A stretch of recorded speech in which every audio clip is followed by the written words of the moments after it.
Hello everyone, today I'm going to be covering why PlayStation 1 and Nintendo 64 games crash or have just a whole ton of trouble running on the mini NES and SNES. We're going to be starting out with a PlayStation 1 classic, Star Wars Episode 1, Jedi Power Battles, and I have to say I personally prefer the Dreamcast version to this version. I mean, the Dreamcast version is incredible. But in any case, this game always crashes. This is one of the most notorious games that have issues on the mini NES and SNES. And I'm going to go over a little bit of why the game crashes, and you'll see it in action as it crashes. But we're going to get in game real quick. You're going to also see a few other little things, such as a performance upgrade for the PlayStation 1 core. And I'll show you that in action as well. This game right here, I actually ripped all the music and video out of it, so it is roughly a 50 megabyte-ish file. And I used to do this quite a bit, and you can see in my earlier NES Classic videos where I rip all the music and videos out of practically every game pre-USB host. And I do have all the tools to do this within my extras PS1 tools folder, and quite a few videos show me do this. But essentially, this game will always crash every 20 to 30 seconds.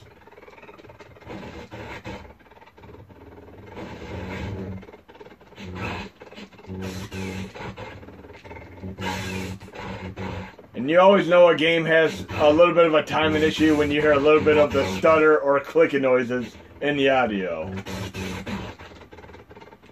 But the game will crash here in a few seconds, like so. Now I'm going to load the game again, and I'm going to show you one silly workaround you could use for this.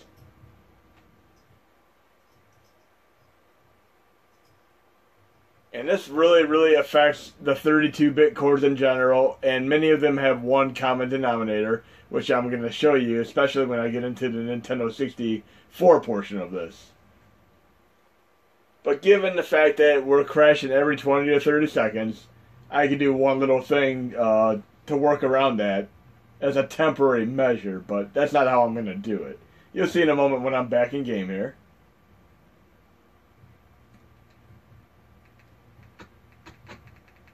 Okay.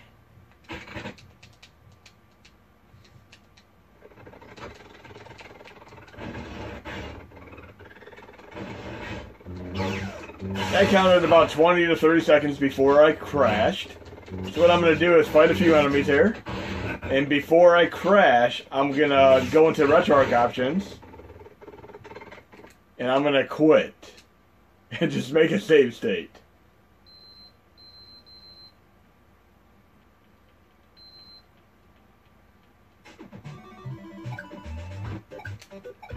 And then I'm going to load the save state. So I could basically play the game at a sluggish pace just like this, using save states. But there's another little exploit you could use in conjunction with this to help on games such as Parasite Eve 2. But I'm going to show you the exact reason why the game's crashing. If you go into your options, quick menu options for the core, there's this little option here called Dynamic Recompiler. This is the reason that some games crash for both PlayStation 1 as well as Nintendo 64. If you disable this, the game's going to run at a very slow crawl, but it has less chance of crashing. And you could use this in conjunction with the save state exploit I just showed you, and you can pretty much get through a lot of games such as Parasite Eve 2 to an extent. But look, I'm running in slow motion now with Dynamic Recompiler off. So basically, even cores such as Atari Jaguar and Sega Saturn that run at a very slow crawl, if you were able to have something such as Dynamic Recompiler help you run the cores faster, you would still be likely to run into crashes like this due to the desync of the audio and video timing. But I could clearly make it past 20 to 30 seconds using this. And another little trick is if you try to switch in your disc on a few games, you'll find they will not switch, but if you turn Dynamic Recompiler off on a game such as Abe's Exodus, you could switch it. And BS Leno and myself found out about this little trick when we were playing around with some disc switching. But we don't want to play the entire game like this, but yes, this is what it is. I mean, now I'm going to get into a little bit of the performance upgrade I was talking about here.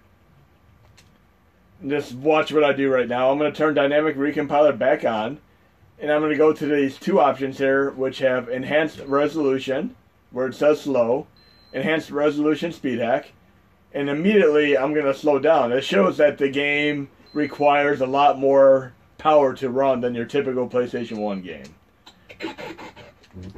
I'm running slower than I should be running right now, but I'm running in high resolution graphics.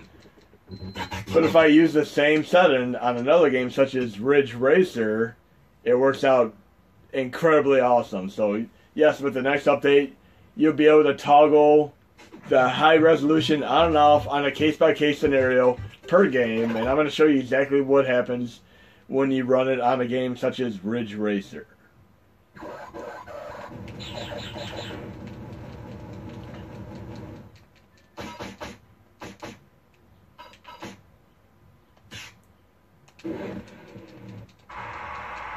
Right now I'm running with high performance mode on right now, with the high resolution and all that. And Ridge Racer is running fantastic right now.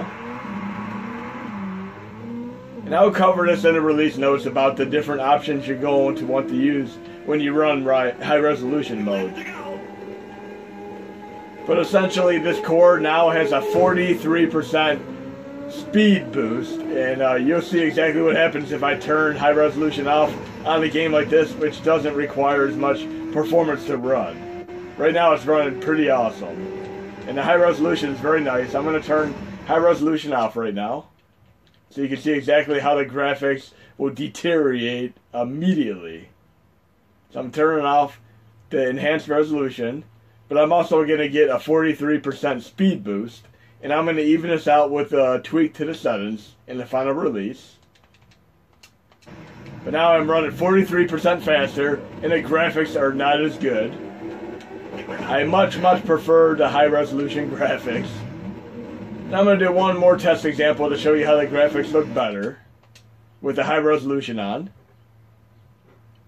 So yes, high resolution is incredible when you have a game that optimally supports it, such as Ridge Racer and several other games, and you'll know case by case as you test them out.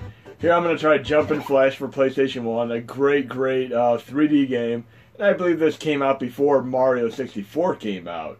I'm pretty sure of that. 1995. I'm pretty sure of that. Okay, so I'm going to start this here.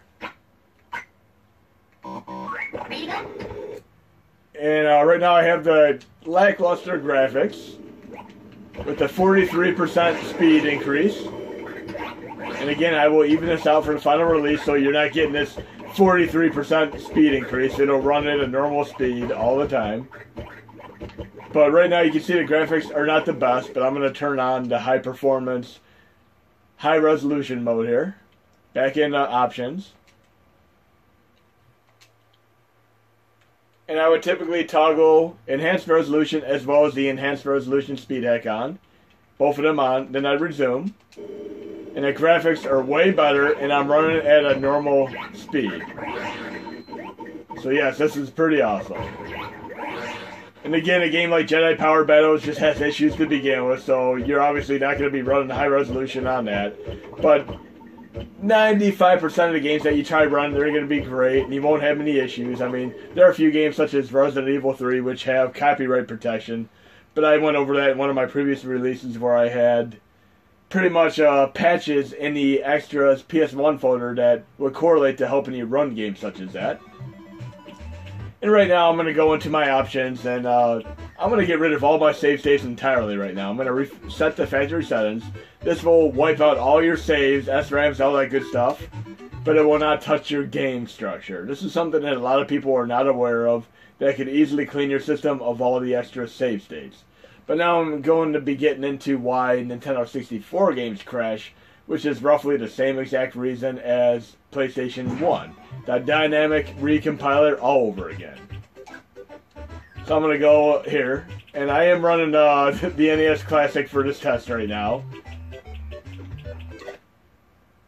but this definitely applies to both NES as well as the SNES Classic. But I'm going to be loading a game that always crashes no matter what you do at the beginning of the second level, Star Fox 64. It will always crash. But you're going to see something quite interesting here. I'm going to show you exactly how the Dynamic Recompiler works. Just think of the Flash, and when everything's slowed down, you have a better representation of what's really going on behind the scenes. So right now I'm running with Dynamic Recompiler on, and the speed is good. But what I'm going to do right now is change it to Pure Interpreter instead. And I'm not going to be able to resume. It will not save. What I'm going to do instead is go to Quick Menu, Configuration Override Options, and I'm going to save the core override. And then I'm going to go back into the game. I'm exiting back to the main user interface, and then I'm going to re-enter the game to apply what I just did. PlayStation 1 you can do on the fly, but Nintendo 64, if you do a change such as that, you're going to have to exit to the main user interface and then go back into the game for it to take effect. But you're going to see the exact hiccups that occur when Dynamic Recompiler is in action, basically. It's running far slower right now.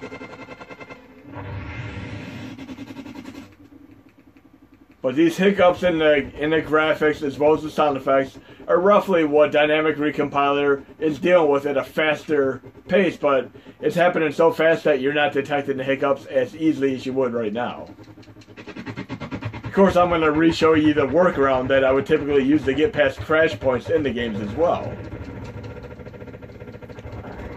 But yes, you could essentially run this game in this pure interpreter mode, and your crashes happen far less often. I made it 3 entire stages in Star Fox without a single crash, but still, they're pretty random. They can still occur. I'll do my best. But I had far less crashes by running this mode. Obviously, this is not a good way to run the game. Nobody's in their right mind is going to want to run this way. It's just too slow, just like the Star Wars Jedi Power battles. But I'm going to apply this to one other game real quick. And you can notice when you're in the RetroArch options, it's running a little bit slower as a result. Whenever you're having performance issues in a game, your RetroArch options could actually correlate to that as well. But I'm going to go into another game right now that would have the crash issue as well, Mario Kart 64. And you'll see exactly how pure interpreter mode runs when I'm in this game. And then the last thing I'm going to show you is that little crash bypass, which I've showed in previous videos, on what to do if you do run into a choke point in a game. But right now I'm running with Pure Interpreter, and I'm far less likely to get a crash.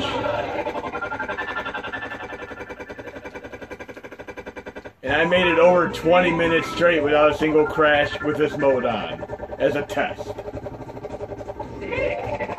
And again, I would not at all recommend you doing it this way. I mean, it's just what it is, you know. On a PC, a high-performance PC, you can run with Dynamic Recompiler off, and this game would run at a pretty normal pace if you have a really good CPU and GPU setup.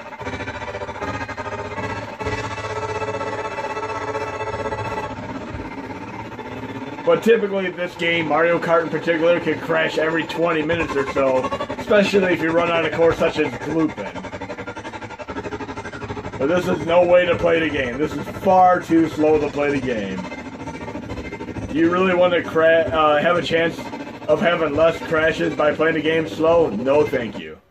So I'm going to go back into the options here, and I'm going to turn it back to Dynamic Recompiler, and I'm going to save it. And then I'm going to load Star Fox and show you exactly how you would bypass the choke point one more time. Then I'm going to show you an extra added bonus, but I'm loading back into Star Fox 64 right now. And this does affect pretty much a majority of the 32-bit cores. It's just what it is. So essentially, these would run better on a PC. I mean, even some of these run better on an Android phone, which I primarily used for many of my emulation needs. But every single time that you play the game on the second stage, after you beat the first stage, here's what will happen. I'll show you exactly at a point where it would crash when you get to the second stage. Right when you get to this over map screen right here, it'll start freezing and slowing down. The moment it slows down, go into RetroArch options right away, just like I did there. And then what you're going to want to do, it's going to be a little bit laggy like it is now. See, it crashed because I didn't do it in time. You got to do it in time, and I'm going to try it one more time and show you exactly how to deal with it. So you have to have really impeccable timing to be able to handle it. So you want to try to get into the RetroArch options before it crashes. Cornelia, fourth planet. And I'll show you the little workaround, and as long as you get the timing right, it works out pretty well. And I made it through the entire Star Fox game doing this. So I went into the options before it's about to freeze. I'm going to go into video settings. Then you're going to go to, right up here, force disable sRGB FBO. And you essentially will just toggle it each time that you get a slowdown or close to a freeze. And you have to time it well so that you can adjust it. And you notice the estimated screen frame rate will go back to the normal speed, and then you can resume your game. And I can make it right past that choke point without it freezing, doing that roughly anytime I run into a freeze. Some games are going to crash no matter what you do, but a game like Star Fox, you can make it through the entire game by doing that workaround that I just showed you. So say for instance right now, the game starts slowing down right here. I would quickly go into RetroArch options, video, and go back to the sRG and toggle it again. And then wait for the refresh rate to change again. And when you go into the RetroArch options, you're going to notice that the estimated screen frame rate is probably going to be at like 13 or 14 hertz. You're going to know that you're having a problem right there. So just, again, toggle it, wait a few seconds, and it'll go back to the 50 to 60 hertz. And you can watch my Nintendo 64 bypass video and you'll see that in action. But here's the added bonus here right now that I'm going to show you.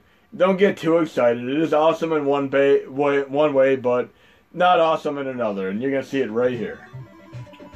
I'm going to load Nintendo 64, Super Mario 64, which is by far the best running game on the mini NES. I mean, you're very unlikely to ever experience a crash with this game, no matter which core you run. And I'm running right now. I've played through this entire game without a single crash. I'm running this with an entirely new Nintendo 64 core right now. I'm running with a parallel N64 core, and this will be released in the next update. But it does have a couple bugs to it. Notably, one of the big bugs is if you go into your options, you cannot change any of these settings. These are all fixed. If you try doing a save core override and exit the game and come back, they will not apply. These are all stuck. I'm going to play around with it and see if I'm able to get some of these to change. Like if I want to change graphics accuracy to low or change the resolution to 320 by 240. Say for instance I go to quick menu, save core override or even save game override and exit and try coming back into the game.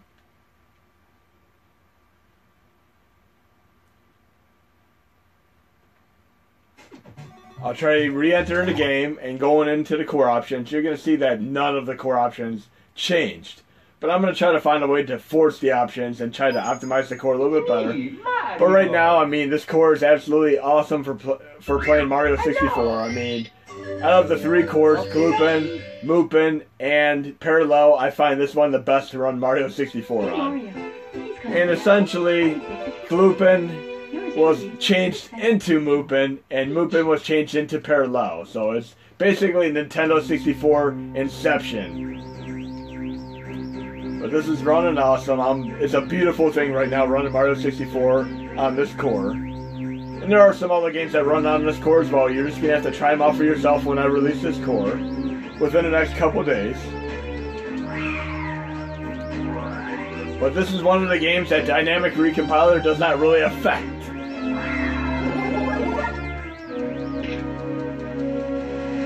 But this is by far the best representation of running Mario 64 on the Mini to this point in time.